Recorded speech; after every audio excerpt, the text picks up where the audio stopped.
बिस्मिल्लाहिर्रहमानिर्रहीम। अस्सलाम वालेकुम। आज हम नेक्स्ट चैप्टर नंबर 8 का पार्ट 2 देखने लगे हैं। पार्ट 1 में स्टेशनरी वेव हमने शुरू किया था, स्ट्रिंग में पढ़ ली थी। आप देखने लगे हैं stationary wave in air column. Air column में वाइब्रेशन होती है, एयर के मॉलिक्यूल वाइब्रेट करते हैं तो स्टेशनरी वेव सेटअप होती है। ठीक है, ये बिल्कुल इसी तरह है कि जैसे ये कोई व्हीसल है, यहाँ से आपने क्या किया, एयर ब्लो की।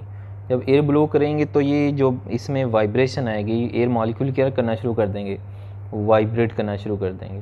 जब वाइब्रेट करेंगे तो इस तरह से होगा कि ये एक वेव फॉरवर्ड मूव करेगी और यहाँ से क्या होगी, रिफ्लेक्ट बैक होगी। एक ये इस तरह आगे जाएगी और फिर रिफ्लेक्ट बैक होगी तो ऑपोजिट डायरेक्शन में क्या हो जाएंगी, वेव्स हो जाएंगी। तो ये क्या करेंगी, हमें प्रोड्यूस करके देंगी स्टेशनरी वेव। यूँ लेट करें, ये इस तरह से वाइब्रेट करते हैं कि ये लूप्स बना रहे हैं, कहीं पे ज़ीरो यानी नोड, कहीं पे मैक्सिमम एम्पलीट्यूड यानी एंटी नोड बना रहे होते हैं। अब इसमें क्या है, इसमें भी ओपन एंड ऑर्गन पाइप है और क्लोज एंड ऑर्गन पाइप है। अब इसमें जो हम फर्स्ट फार्मूला ड्राइव करते हैं, ये इसका जनरल फार्मूला डायरेक्ट ड्राइव करते हैं, NV/2L। ये बिल्कुल वही स्ट्रिंग वाला फार्मूला है। अगर n की वैल्यू 1 लगा लें तो V/2L आ जाएगा, जिसको फंडामेंटल हार्मोनिक कहेंगे या फर्स्ट मोड ऑफ वाइब्रेशन कहेंगे। n 2 लगा लें तो 2 से कैंसिल हो जाएगा, सेकंड, इसको सेकंड हार्मोनिक कहेंगे या सेकंड मोड ऑफ वाइब्रेशन कहेंगे। ठीक है, और इसको हम यूँ लिख सकते हैं फ्रिक्वेंसी की टर्म में। जनरली इसको लिखें Fn is equal to NF1, क्योंकि ये जो V/2L है, V/2L किसके इक्वल होता है, F1 के इक्वल होता है। तो ये वही फार्मूला जो स्ट्रिंग के लिए था, यही इसके लिए आ गया। अगर pipe close and organ pipe हो, क्लोज एंड ऑर्गन पाइप ऐसा होता है जिसकी एक साइड क्लोज और एक ओपन होती है। ओपन एंड ऑर्गन पाइप क्या होता है, जिसकी दोनों साइड क्या होती हैं, ओपन होती हैं। अब इसमें एक साइड क्लोज है तो इसके लिए जो हम फार्मूला ड्राइव करेंगे वो हमारे पास ये आ जाएगा F। डायरेक्ट हमने जो फार्मूला बनाना है वो यहाँ पे आ जाएगा, F is equal to NV/4L। ठीक है, NV/4L आता है, या इसको हम जनरल लिखें तो इसको यूँ लिख सकते हैं Fn is equal to NF1।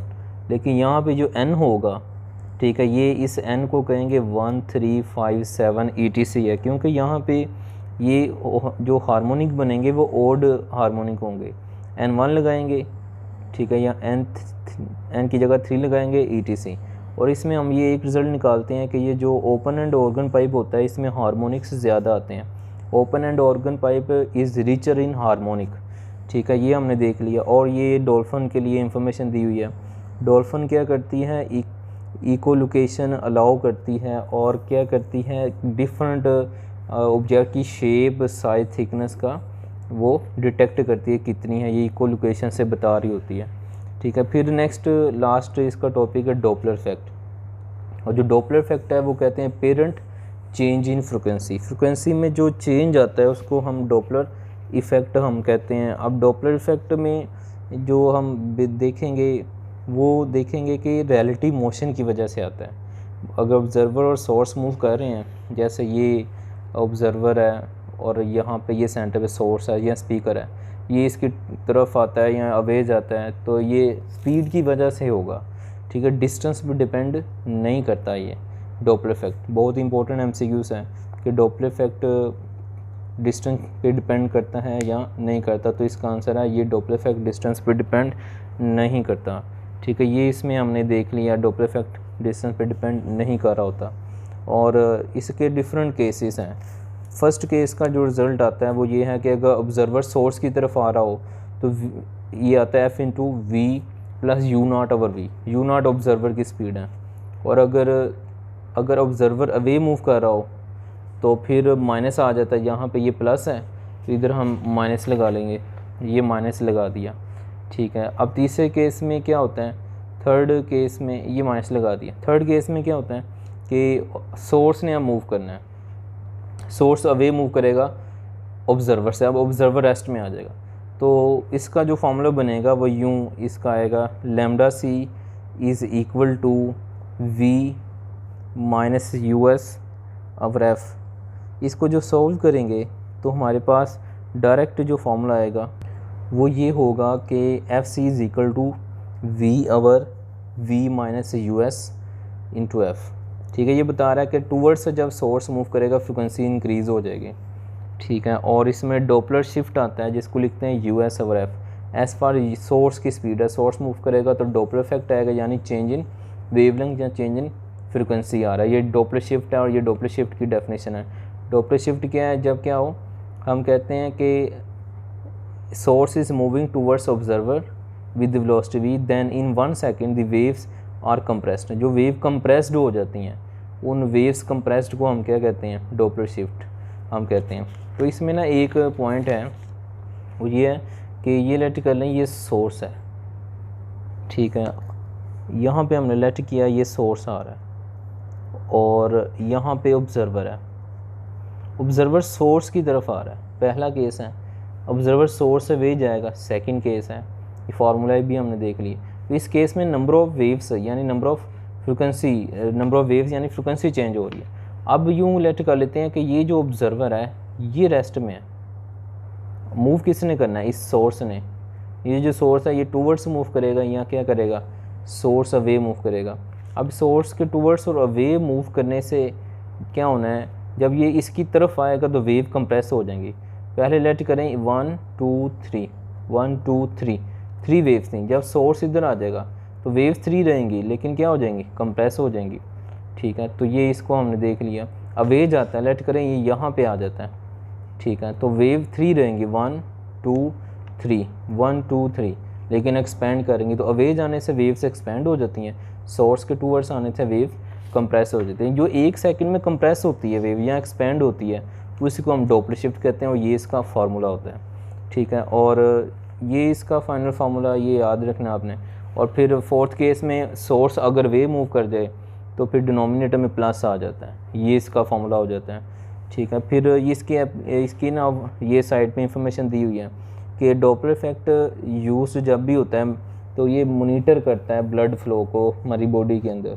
और इसमें जो हम यूज़ करते हैं वो अल्ट्रासाउंड वेव्स यूज़ करते हैं। और अल्ट्रासाउंड की वेव्स की जो फ्रिक्वेंसी होती है वो 5 मेगाहर्ट्ज़ से 10 मेगाहर्ट्ज़ होती है। और ये क्या करती है? आर्टरीज़ के अंदर ये क्या करती है? जैसे ये देखें, ये आर्टरीज़ है, इसमें ब्लड फ्लो कर रहा है। ठीक है, ये यूँ इधर लेट कर लें, ये ब्लड फ्लो कर रहा है। तो इधर क्या किया हमने? ये अल्ट्रासाउंड वेव इधर ट्रांसमिट की और यहाँ से क्या होगी? रिफ्लेक्ट बैक होंगी, डिटेक्ट हो जाएंगी। और डिटेक्ट होंगी तो ये क्या बताएंगी? अपेरेंट फ्रिक्वेंसी बताएंगी इसकी, ये ब्लड की। और अपेरेंट फ्रिक्वेंसी की बेस में हम आगे इंफॉर्मेशन देख लेंगे, प्रेशर कितना है, स्पीड कितनी है, ETC। ठीक है, ये इंफॉर्मेशन आपने याद रखनी है। फिर डॉपलर इफेक्ट की एप्लीकेशन है, डिफरेंट एप्लीकेशन में यूज़ होता है। डॉपलर इफेक्ट ये रडार के लिए यूज़ होता है, रडार में यूज़ होता है। एरोप्लेन की स्पीड फाइंड करने के लिए यूज़ होता है। रडार या एरोप्लेन की स्पीड फाइंड करनी हो तो यहाँ पे जो वेव्स होती हैं उसको इलेक्ट्रोमैग्नेटिक वेव्स कहते हैं। फिर एक्रोनिम रडार का होता है radio and detection and ranging. ठीक है, इसका होता है एब्रीवेशन। फिर आप आ जाएँ सुनार का होता है साउंड नेविगेशन एंड रेंजिंग। ये अंडर वाटर हम कम्युनिकेशन के लिए इसको यूज़ करते हैं या नेविगेशन के लिए यूज़ करते हैं। और इसमें क्या होता है कि इको प्रोड्यूस करते हैं। ठीक है, और ये क्या करता है? यूनिडायरेक्शनल डायरेक्शन होती है और वाटर में ये ट्रैवल कर जाती है, इसलिए इसको हम यूज़ कर रहे होते हैं। और फिर इसमें आ जाए नेक्स्ट, इसमें क्या कहते हैं कि ये जो अभी भी मेथड यूज़ कर रहे हैं ये मिलिट्री एप्लीकेशंस में यूज़ होता है, जैसे एंटी सबमराइन वेपन्स, सबमराइन। ठीक है, डेप्थ ऑफ सी मेजर करने के लिए हम इसको यूज़ कर रहे होते हैं। आगे इसकी है ना एप्लीकेशन है blue shift and red shift. Blue shift red shift क्या होता है? ये स्पेक्ट्रम है, कलर्स हैं। अगर स्टार अवे जा रहा है तो वेवलेंथ बढ़ जाएगी, अभी मैंने बताया था। ऑब्जर्वर सोर्स वे जाएगा तो वेवलेंथ इंक्रीज़ हो जाएंगी। वेवलेंथ इंक्रीज़ होंगी तो क्या होगा? ये जो वाइट लाइन है ये रेड कलर में आ गई है, रेड स्पेक्ट्रम में आ गई है, तो रेड शिफ्ट हो गया, मतलब वेवलेंथ बढ़ गई। अगर ये टूवर्ड्स आ जाए, ये स्टार टूवर्ड्स आ रहा है तो वेव कंप्रेस हो जाएंगी, तो कंप्रेस कम हो जाएंगी तो ब्लू की कम होती है। तो ये वाइट लाइन अब किस तरफ आ गई है?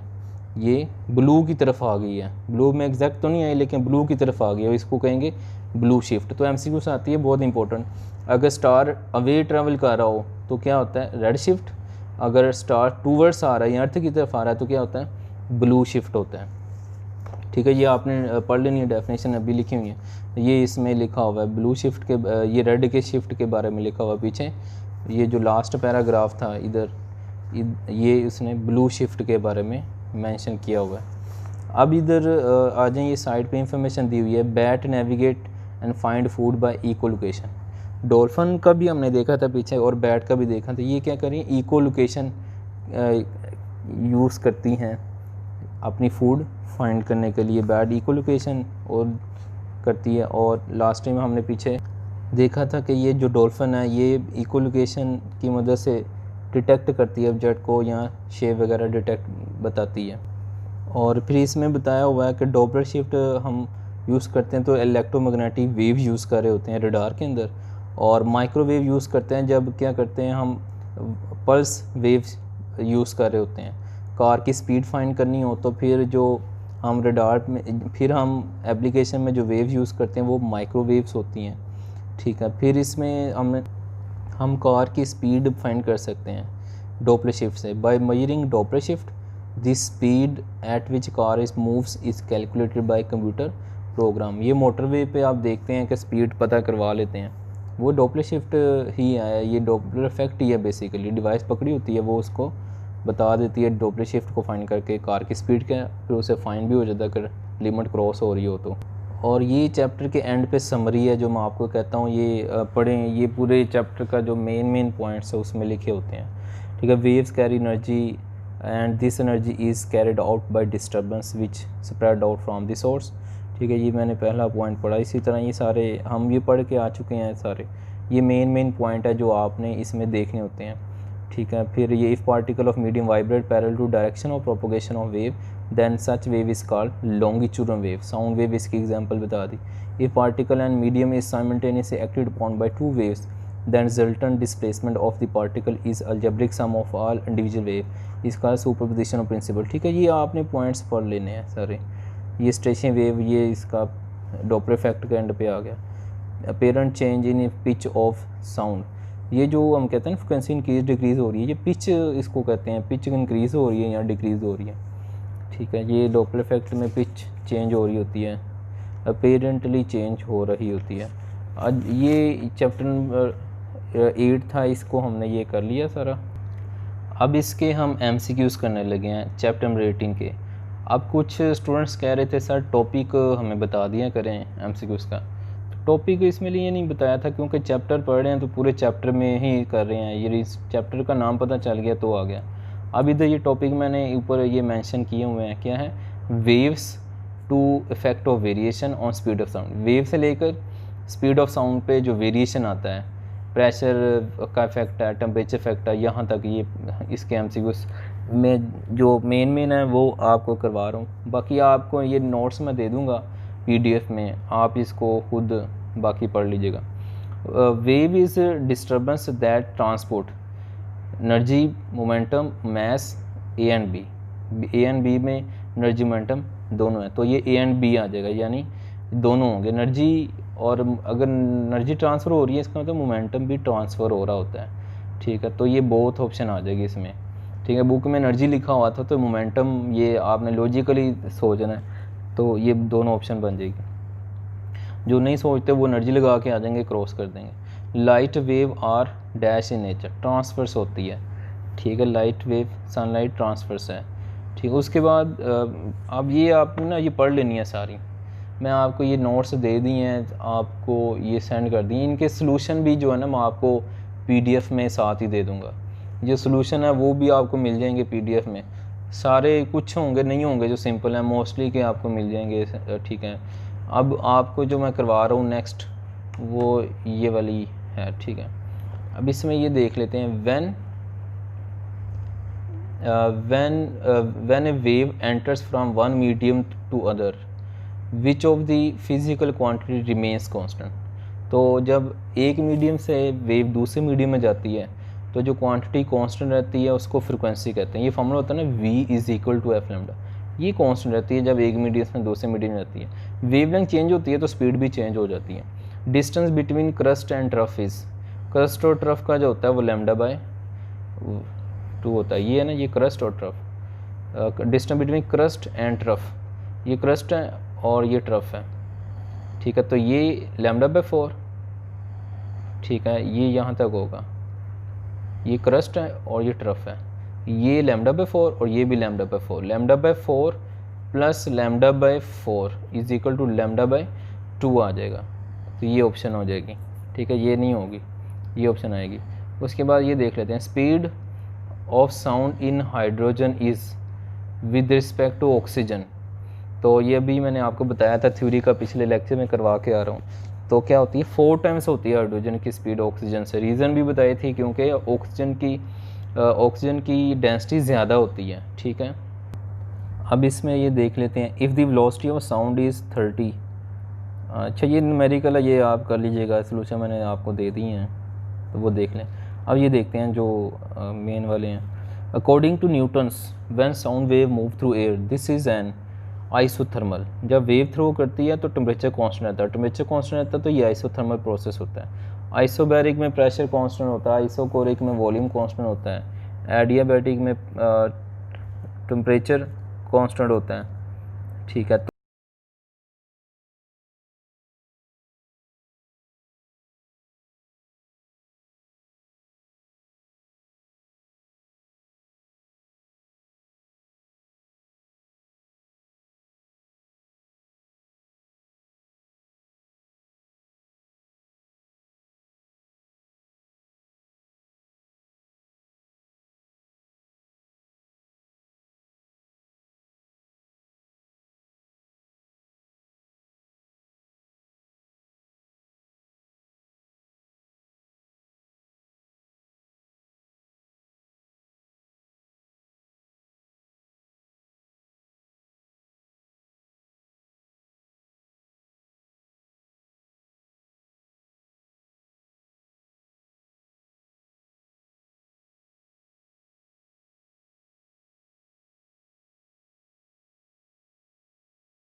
तो ये क्या आ जाएगी 50 डेसिबल इसका यूनिट होता है, ये आ गया। ठीक है, ये हमने अब पार्ट 2 कर लिए, इसके MCQ सब हमने कर लिए। अब नेक्स्ट हम चैप्टर 9 शुरू करेंगे FSC का, और इसके सोल्यूशन वगैरह और ये PDF नोट्स आपको मैं लिंक, इस वीडियो के लिंक डिस्क्रिप्शन में लग जाएंगे, तो वहाँ से आप डाउनलोड करके इसको कर सकते हैं। तो आप इजाज़त दें, मिलते हैं नेक्स्ट लेक्चर में। अल्लाह हाफिज़।